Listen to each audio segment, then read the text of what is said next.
Cette sombre affaire en Meuse, à Donmarie-Baroncourt, de cas suspects d'empoisonnement d'animaux. Le dernier est tout récent et le plus ancien remonterait à l'année passée.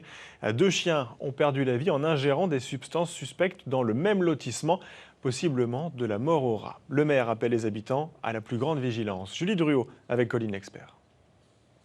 Je peux pas là, je peux pas.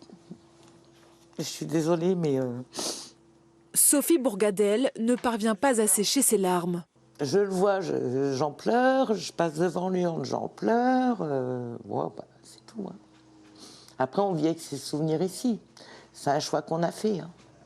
C'était notre bébé, le fils qu'on n'a pas eu.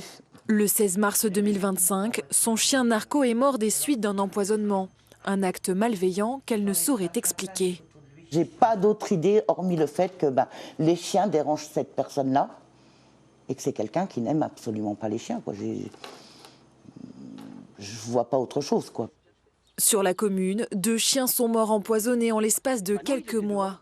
3 autres ont été gravement intoxiqués, tous dans le même lotissement.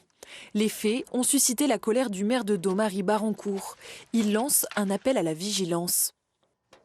C'est un arrêté municipal qui dit aux gens d'être beaucoup plus vigilants et attentifs. Et s'ils trouvaient quelque chose, vraiment de prévenir la gendarmerie ou la mairie.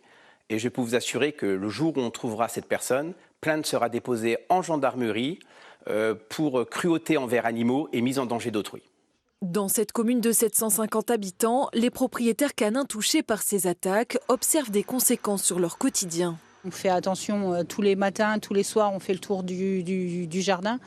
En plus, j'ai le comportement de ma chienne qui a changé, qui ne veut plus aller toute seule dans le jardin ou quand elle y va, elle aboie encore plus. Ça devient invivable.